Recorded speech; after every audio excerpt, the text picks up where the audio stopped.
सनई चौघडे मालिकेत आपल्याला असं बघायला मिळतंय की आता तेजस्विनी कंपनीचं काम बघत बसलेली असते.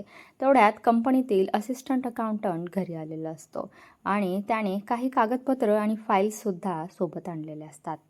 त्या तेजस्विनी पाहत असते, परंतु त्याने खूपच धक्कादायक माहिती तेजस्विनीला सांगितलेली असते. तो सांगतो की कंपनीमध्ये आपल्याकडे फ्रॉड व्यवहार सुरू आहे. काही अमाऊंटची अफरातफर झालेली मला पाहायला मिळते आहे आणि काही पैसे आपल्या कंपनीच्या अकाउंटवरून कोणीतरी शिफ्ट केलेले आहेत. हे ऐकल्यावर मात्र तेजस्विनीला धक्का बसतो. तर या सगळ्यामागे कोण असेल याचा तेजस्विनी आता तपास घेणार आहे.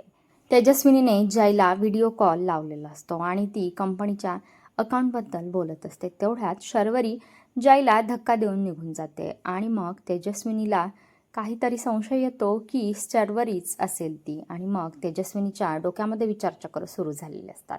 इकडे शर्वरी आणि जय आता मॉर्निंग वॉकला गेलेले असतात आणि पडता पडता शर्वरीला जयने सावरलेलं असतं. त्यानंतर दमून शर्वरी रूममध्ये पोहोचलेली असते, पण रूमचा दरवाजा आता लॉक झालेला असतो आणि तो तिला उघडता येत नसतो. त्याच्यामुळे ती आता जयकडे जाते आणि त्याला प्लीज माझा दरवाजा उघडून दे अशी रिक्वेस्ट करते.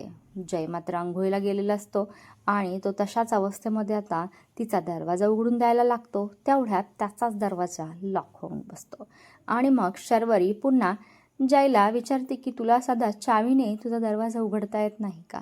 आता मात्र दोघांची पुन्हा तिथेच जुगलबंदी रंगलेली आपल्याला पाहायला मिळते आहे.